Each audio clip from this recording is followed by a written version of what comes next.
Vous êtes-vous déjà demandé quel goût avait 96 millions d'euros de trahison familiale? Je m'appelle Noémie Quintard et ce soir, lors du dîner d'héritage que tout le monde attendait, mon père a enfin prononcé les mots fatidiques à haute voix. Il a levé son verre et a souri à mon petit frère, rentré à la maison depuis exactement 4 semaines. Tout, l'entreprise, les villas, les comptes bancaires, un total de 96 millions d'euros appartient désormais à Bastien. Ma mère a hoché la tête avec fierté en déclarant qu'il le méritait plus que je ne l'avais jamais mérité. Toute la salle a applaudi. Je me suis levée lentement, j'ai marché jusqu'au bout de la table et j'ai placé 4 objets juste devant mon père, l'ancien mandat de protection future pour la gestion médicale et financière que lui et maman avaient signé il y a des années quand ils ne pouvaient même pas tenir un stylo, les clés de la maison familiale, les clés du coffre-fort et une épaisse enveloppe scellée à la cire rouge de notaire. J'ai regardé Bastien droit dans les yeux en lui disant félicitations, puis je me suis retournée et je me suis dirigée vers la porte. Papa a ri dans sa barbe, pensant probablement qu'il s'agissait d'une lettre d'adieu dramatique, et il a déchiré l'enveloppe juste là, devant 20 membres de la famille et ses plus vieux amis. Ses yeux ont parcouru la première ligne, puis la seconde, et le verre a glissé de sa main pour se briser sur le parquet en chêne massif. « C'est une blague ou quoi ?» a-t-il hurlé en frappant la table si fort que les assiettes ont sursauté. « C'est de la folie » a crié maman. Bastien s'est figé. Toutes les têtes se sont tournées vers moi alors que je m'éloignais. Si on vous a déjà dit que vous ne valiez rien après avoir tout donné, laissez un commentaire pour me dire d'où vous regardez, car ce qui suit explique exactement pourquoi il ne faut jamais sous-estimer celles qui restent silencieuses.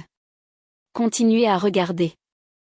Il y a 5 ans, je vivais le rêve parisien, ingénieur senior en intelligence artificielle dans une licorne de la santé à la Défense, gagnant un peu moins de 300 000 euros par an, dirigeant une équipe de 12 personnes sur le point de boucler une levée de fonds en série C.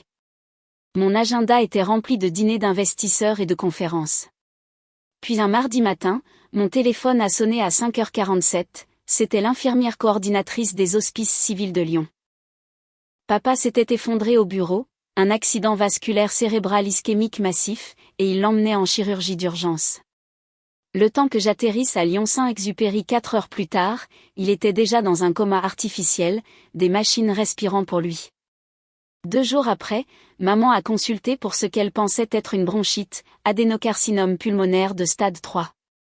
La chimio a commencé le lundi suivant.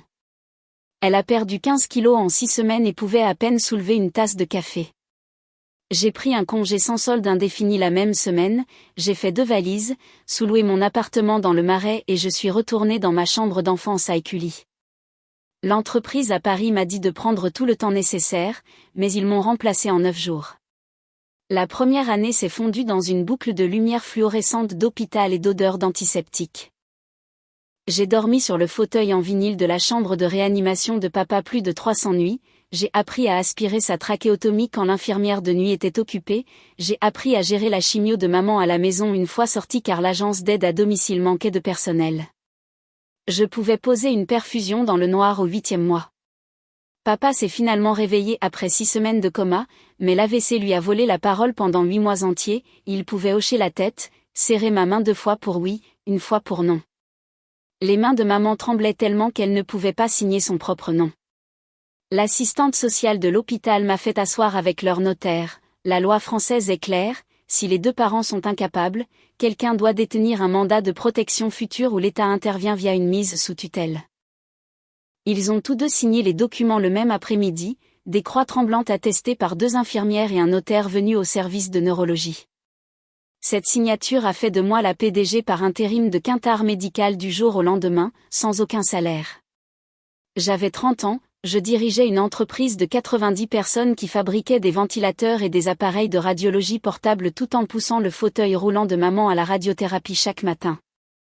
J'ai appris la finance d'entreprise sur YouTube et en lisant des rapports financiers à 2 heures du matin après le départ de l'infirmière de nuit, j'ai signé des contrats fournisseurs, approuvé la paie, négocié avec les géants de l'assurance, tout cela pendant que papa me regardait depuis son lit d'hôpital avec des yeux qui disaient qu'il était désolé de ne pas pouvoir parler. Pendant ce temps, mon petit frère Bastien avait disparu de la surface de la Terre. Aux dernières nouvelles, il était à Marseille, plongé dans les opioïdes après une blessure au dos sur un chantier. Il avait été arrêté pour possession avec intention de revendre 18 mois avant l'AVC de papa. Le tribunal lui a donné le choix, 12 mois de cure de désintoxication fermée ou la prison. Il a choisi la cure. Le programme avait une politique de non-contact avec la famille pendant les 6 premiers mois, puis il n'a tout simplement plus jamais appelé. Maman gardait sa chambre exactement pareille, comme s'il était parti en échange universitaire au lieu de nous ignorer. Je n'avais pas le temps de lui courir après. Chaque euro gagné par l'entreprise gardait les lumières allumées à l'usine et payait l'immunothérapie expérimentale de maman que la Sécu et la Mutuelle refusaient de couvrir totalement. J'ai combattu ces refus moi-même, écrit les appels, pris le TGV pour Paris pour rencontrer des directeurs médicaux. Papa a commencé l'orthophonie et a pu enfin chuchoter merci vers le 14e mois. Les scanners de maman montraient une rémission pour la première fois. Je me suis laissé croire que nous avions passé le cap, j'avais tort, mais ce cap était encore à 3 ans et demi de là. Le matin où la sonnette a retenti à cette heure précise, j'étais plongé dans les rapports de paix et je n'avais pas dormi depuis 31 heures. J'ai ouvert la porte, tenant toujours une tasse de café froid, et j'ai trouvé Bastien debout sur le perron avec rien d'autre qu'un vieux sac de sport.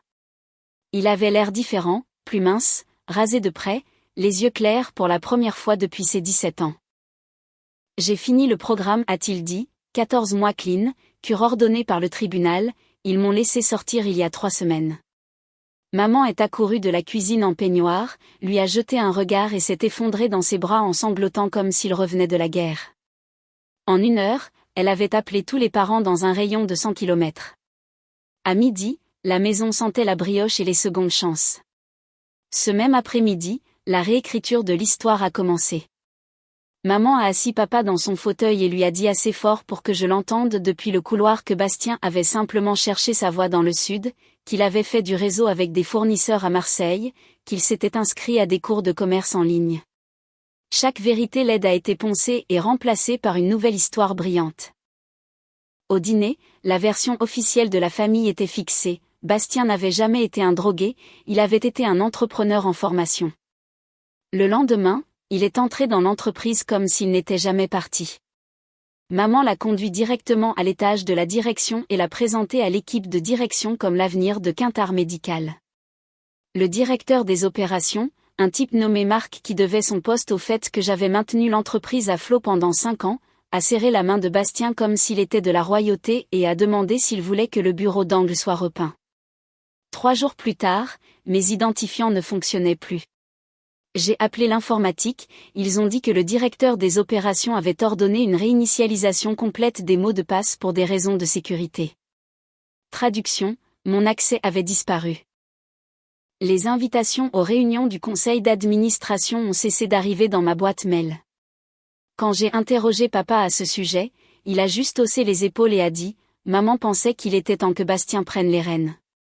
J'ai continué à venir quand même, me faufilant par l'entrée de l'usine avant l'aube, travaillant depuis un bureau vide au 3e étage que personne n'utilisait plus. J'approuvais des bons de commande qui, bizarrement, n'étaient jamais contresignés, je corrigeais des erreurs de prix qui nous auraient coûté 6 chiffres, j'envoyais des emails qui restaient sans réponse. La nuit, je rentrais chez moi, je réchauffais des restes de lasagne et je codais sur mon ordinateur portable jusqu'au lever du soleil, construisant quelque chose que personne dans cette maison ne savait exister. Bastien a commencé à tenir des réunions quotidiennes dans la salle de conférence que je dirigeais autrefois.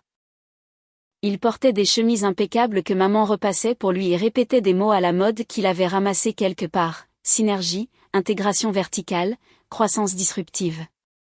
Les employés qui m'apportaient autrefois du café lui en apportaient maintenant à lui. Ceux qui me saluaient encore dans le couloir le faisaient vite, les yeux baissés, comme si me reconnaître pouvait leur attirer des ennuis. Maman a redécoré sa vieille chambre le premier week-end, nouveau matelas, nouveau bureau, photos encadrées de l'époque où il était capitaine de l'équipe de rugby au lycée. Elle a accroché un panneau sur la porte qui disait « Bastien, futur PDG ». Quand je passais devant, je sentais les murs se resserrer un peu plus.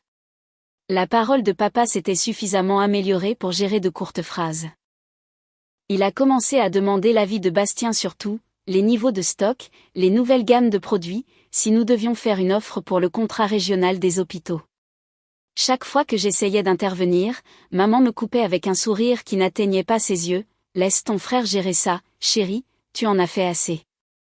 J'ai arrêté de discuter, j'ai juste hoché la tête, je suis retournée à mon poste de travail fantôme et j'ai maintenu l'entreprise en vie pendant qu'il préparait une parade de victoire pour un fantôme qui avait été absent pendant toute la guerre.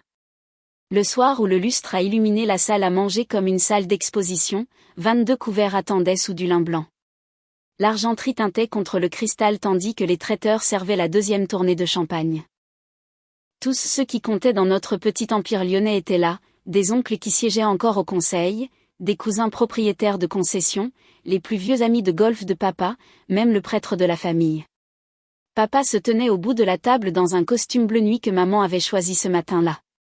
Sa voix s'était renforcée au cours de la dernière année, il n'avait pas besoin du microphone que quelqu'un avait installé juste au cas où. Ce soir n'est pas juste un dîner, a-t-il commencé en levant son verre plus haut, ce soir, nous passons le flambeau à la prochaine génération, à la personne qui a prouvé qu'elle a sa place à la barre. Il s'est tourné et a posé une main sur l'épaule de Bastien. Mon frère portait le même sourire fier qu'il répétait devant le miroir depuis des semaines.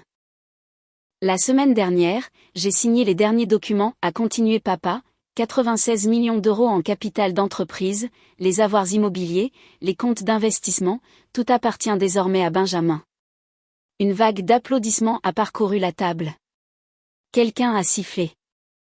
Tante Linda a tamponné ses yeux avec une serviette monogrammée. Maman s'est penchée et a serré la main de Bastien si fort que ses jointures ont blanchi. Elle m'a regardé droit dans les yeux par-dessus l'agneau en croûte de romarin et a souri du sourire le plus doux et le plus cruel que j'ai jamais vu. Il le mérite bien plus que tu ne l'as jamais fait, Noémie. Les mots ont atterri nets et tranchants. Quelques cousins ont remué sur leurs chaises, ne sachant pas où regarder. Oncle Ray a essayé de lancer une autre salve d'applaudissements, mais elle est morte rapidement. J'ai reculé ma chaise et je me suis levée. La salle s'est tue comme le font les gens quand ils sentent le sang dans l'eau. J'ai parcouru la longueur de la table, talons silencieux sur le tapis persan, et je me suis arrêtée juste à côté de papa. Puis j'ai posé 4 choses au centre exact de la nappe blanche, une par une.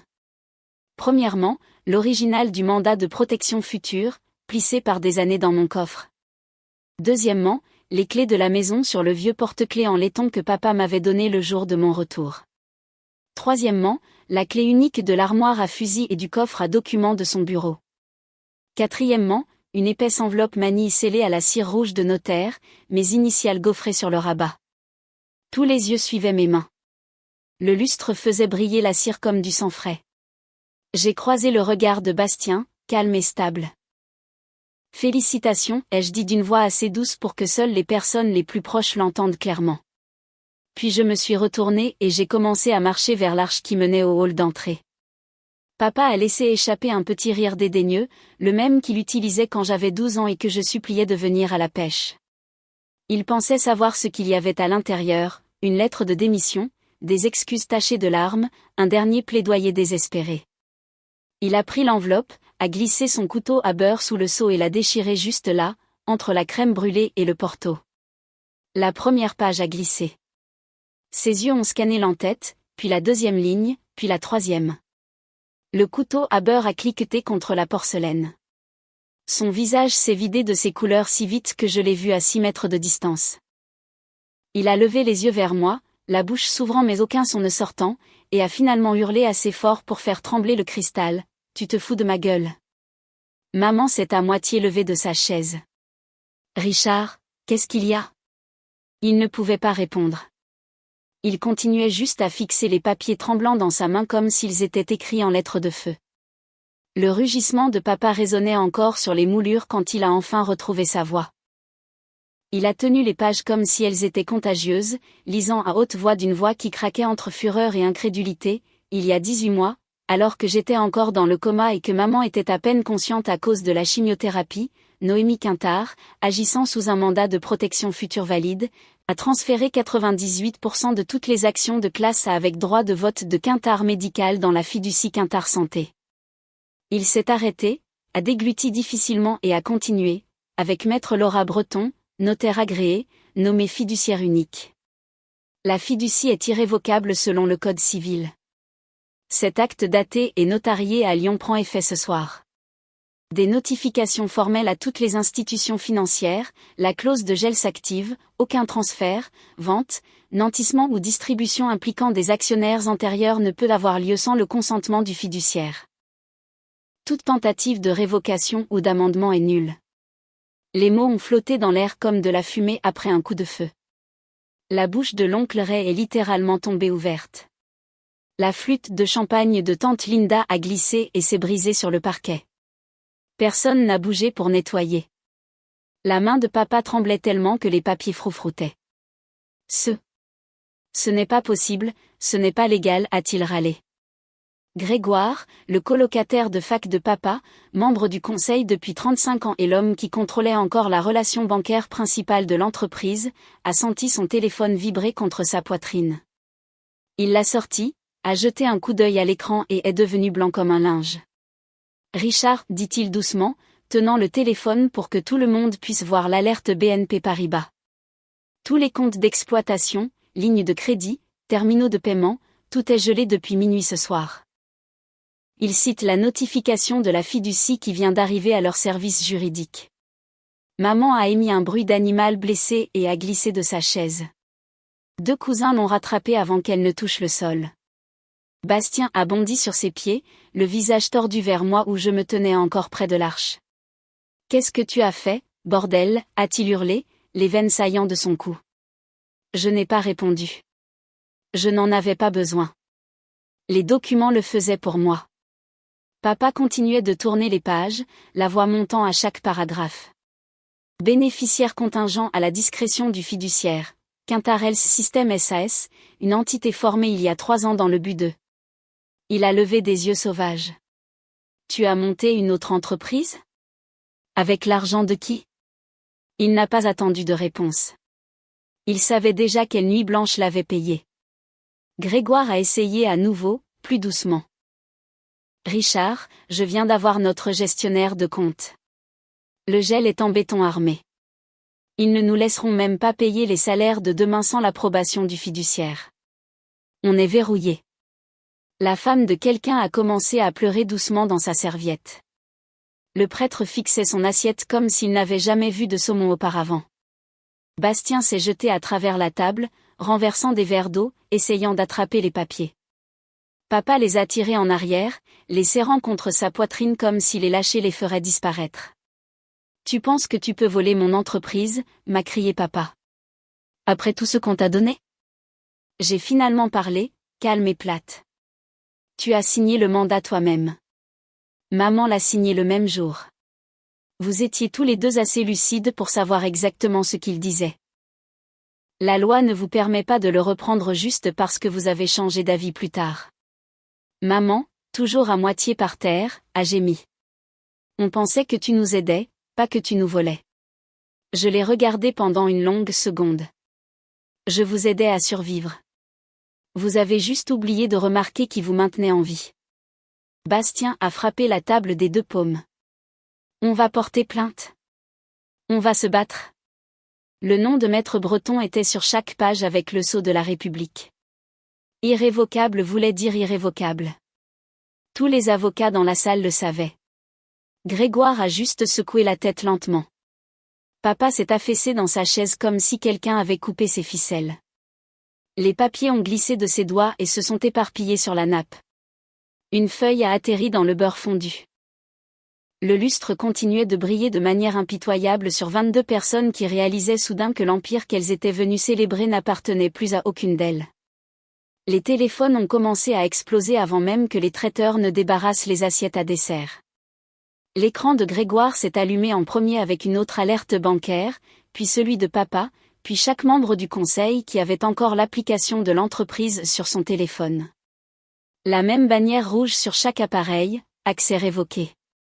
Gel fiduciaire en vigueur. Tante Linda a attrapé son manteau et a marmonné quelque chose à propos d'un réveil tôt. Oncle Ray a suivi sans finir son porto. En quelques minutes, l'allée s'est remplie de feux arrière de voitures faisant marche arrière. Personne n'a dit au revoir. Au moment où le dernier invité partait, l'email officiel du réseau hospitalier régional est arrivé sur la liste de diffusion de la direction. Objet, Sélection du fournisseur pour le système d'exploitation global. Je l'avais déjà vu une heure plus tôt. Le réseau, 18 hôpitaux à travers la région Rhône-Alpes, un contrat de 62 millions que tout le monde pensait acquis, avait choisi Quintar Health System. Ma société, celle que j'avais enregistrée dans un petit espace de coworking au centre de Lyon il y a 3 ans, codant après minuit pendant que l'usine en bas fabriquait encore des ventilateurs sous l'ancien nom.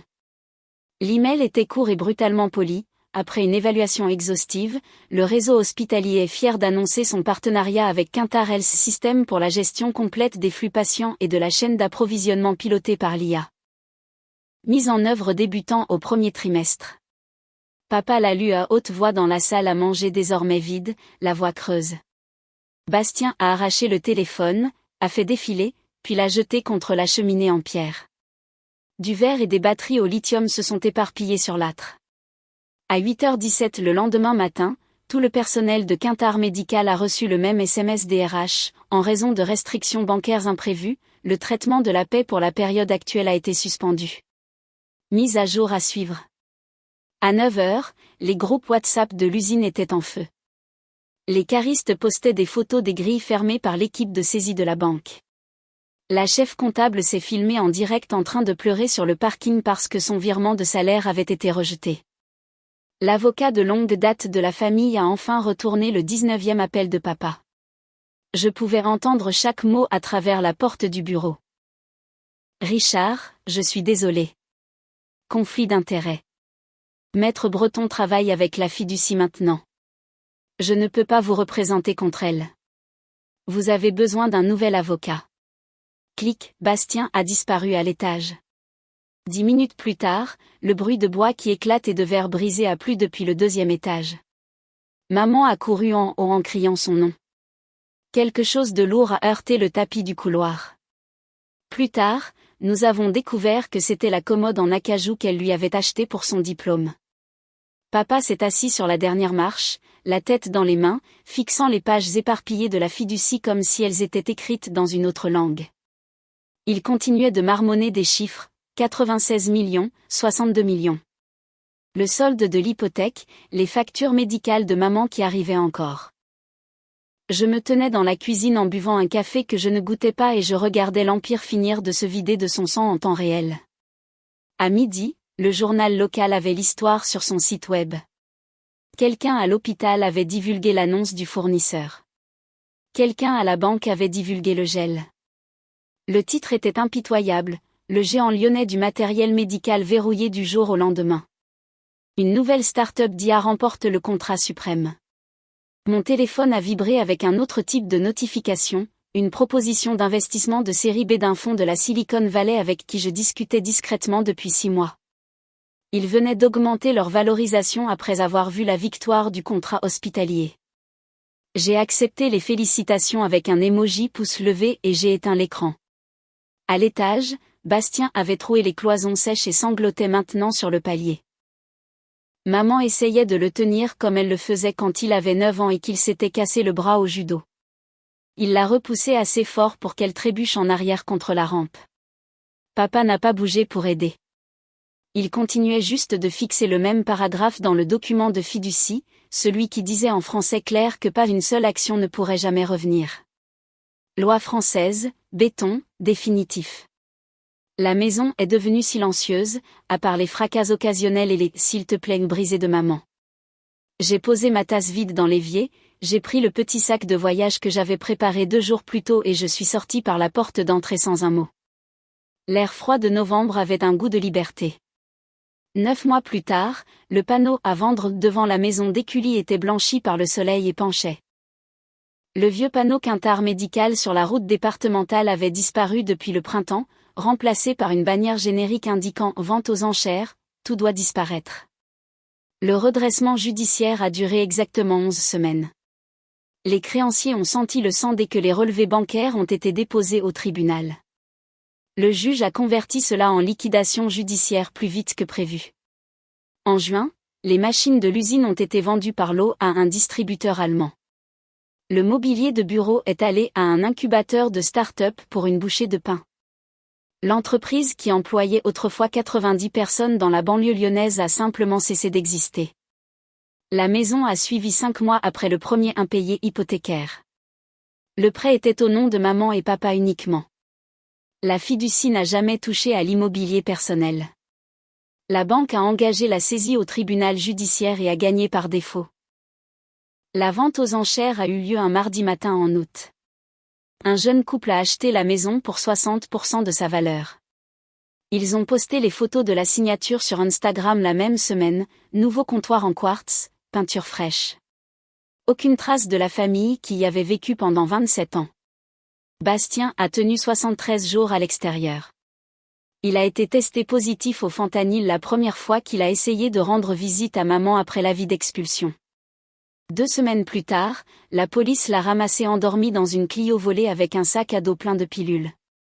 L'avocat commis d'office a négocié une peine, 18 mois ferme avec obligation de soins. Maman a pleuré quand ils l'ont emmené menotter. Papa n'est pas allé au tribunal. Ils ont emménagé dans un T2 au-dessus d'une laverie à Villeurbanne. 2e étage, plein sud, 650 € par mois charges comprises. La retraite de base de papa et sa complémentaire s'élevait à 1400 € combinés. La prise en charge à 100% de maman couvrait la plupart de sa chimio d'entretien, mais les restes à charge mangeaient encore une partie de chaque chèque. Ils achetaient leurs courses chez Lidl et gardaient le chauffage à 17 degrés. Chaque procès est mort de la même façon. Ils en ont intenté 3 au total, un au civil pour abus de faiblesse, un autre pour manquement à l'obligation fiduciaire, et une procédure d'urgence pour dissoudre la fiducie. Chaque juge a cité la même chose, les mandats de protection future ont été exécutés alors que les demandants avaient encore leur capacité juridique, attestée par le personnel hospitalier, notarié et enregistré. La France ne reconnaît pas le regret comme motif de révocation. Affaire classée. Frais d'avocat à la charge du plaignant. Papa a vieilli de 10 ans en 9 mois. Ses cheveux sont devenus complètement blancs. Il a arrêté de jouer au golf, arrêté de répondre au téléphone quand les vieux amis appelaient pour prendre des nouvelles. Certains matins, il s'asseyait sur le petit balcon en peignoir et fixait le parking jusqu'au coucher du soleil. Maman a essayé une fois de me joindre. Elle a créé une nouvelle adresse Gmail et a envoyé un seul message depuis la bibliothèque municipale, « Nous sommes désolés. S'il te plaît, viens nous voir. Nous n'avons plus rien. » Je n'ai jamais répondu. L'email est allé dans une boîte de réception que j'ai fermée la même semaine. La dernière fois que je suis passée devant la vieille maison, les nouveaux propriétaires avaient mis des décorations d'Halloween, des squelettes brillants sur la pelouse, des lumières oranges dans les arbres qui étaient autrefois les miens. Le Porsche où Bastien et moi avions appris à faire du vélo avait maintenant un paillasson qui disait « Home Sweet Home » en lettres joyeuses. J'ai continué à rouler. Aujourd'hui, je me tiens au 30e étage de la Tour Incity dans le centre de Lyon et je regarde la lumière se refléter sur le Rhône comme quand j'étais gosse. La paroi vitrée devant moi porte le nouveau logo, Quintar Health System, coté sur Euronext sous le sigle QHS. Nous avons sonné la cloche d'ouverture il y a 4 mois. Le prix d'introduction a valorisé l'entreprise à 1,9 milliard d'euros. L'action a plus que doublé depuis. Mon bureau occupe la moitié de l'étage.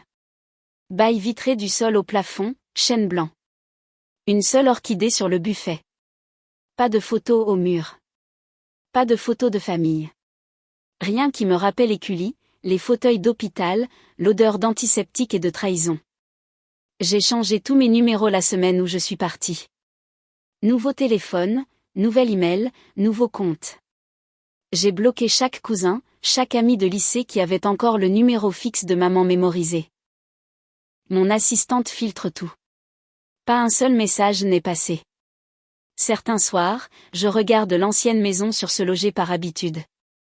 Les photos de l'annonce changent tous les quelques mois. Nouveaux meubles, nouvelle peinture, nouvelles personnes souriant dans des pièces qui étaient les miennes. L'algorithme pense que je m'intéresse à l'immobilier. Il ne sait pas que je vérifie juste que le passé est toujours parti. Je ne suis jamais retournée. Pas pour Noël. Pas pour l'anniversaire de papa. Pas quand Bastien a fait une overdose la 2e fois et que l'assistante sociale a appelé depuis l'hôpital Édouard Herriot à la recherche d'un proche. J'ai laissé sonner jusqu'à la messagerie. Les gens demandent si je me sens coupable. Les journalistes surtout. Ils veulent des larmes ou au moins une pause dramatique. Ils veulent la fille prodigue qui a bâti un empire sur la vengeance et qui lutte maintenant avec le regret. Je ne ressens rien de tel. Je ne ressens pas non plus de triomphe. La vengeance a un goût de cendre après la première bouchée. Ce que je ressens, c'est le calme. Le genre de calme qu'on obtient que lorsque le bruit arrête enfin de hurler dans votre tête. J'ai maintenu l'entreprise en vie quand personne d'autre ne le voulait. J'ai transformé 5 ans de nuit blanche en un logiciel qui prédit maintenant les réadmissions de patients avec 94% de précision dans 18 systèmes hospitaliers. J'ai créé 380 bons emplois dans une ville qui a vu les grilles de l'ancienne usine rouillées. J'ai financé 2 cliniques gratuites à Vénissieux qui portent le nom de jeune fille de ma mère parce que je le pouvais, pas parce que je voulais sa gratitude. C'est la partie que les étrangers ne comprennent jamais. Il ne s'agissait pas de prendre quelque chose. Il s'agissait de refuser de laisser tout ce que j'avais sacrifié devenir le trophée immérité de quelqu'un d'autre. Je signe encore les documents Noémie Quintard parce que l'autorité des marchés l'exige, mais ce nom ressemble à un manteau emprunté. Je ne l'ai pas prononcé à haute voix à un autre être humain depuis plus d'1 an. Quand les gens demandent ce que signifie le Q du logo, je leur dis qu'il signifie « quiétude ». Certaines leçons coûtent cher, mais ce sont quand même des leçons. Ne donnez jamais plus que ce que vous pouvez vous permettre de perdre. Ne confondez jamais tolérance et pardon. Ne supposez jamais que les gens qui ont besoin de vous aujourd'hui se souviendront de vous demain. Et si jamais le jour vient où ils essaient de donner l'œuvre de votre vie à quelqu'un qui n'était pas là quand ça saignait, rappelez-vous que la loi peut aussi être une arme, si vous êtes prêt à la manier pendant que tout le monde est occupé à applaudir. Je ne pardonne pas. Je ne regarde pas en arrière. Et je ne porte plus leur nom dans mon avenir.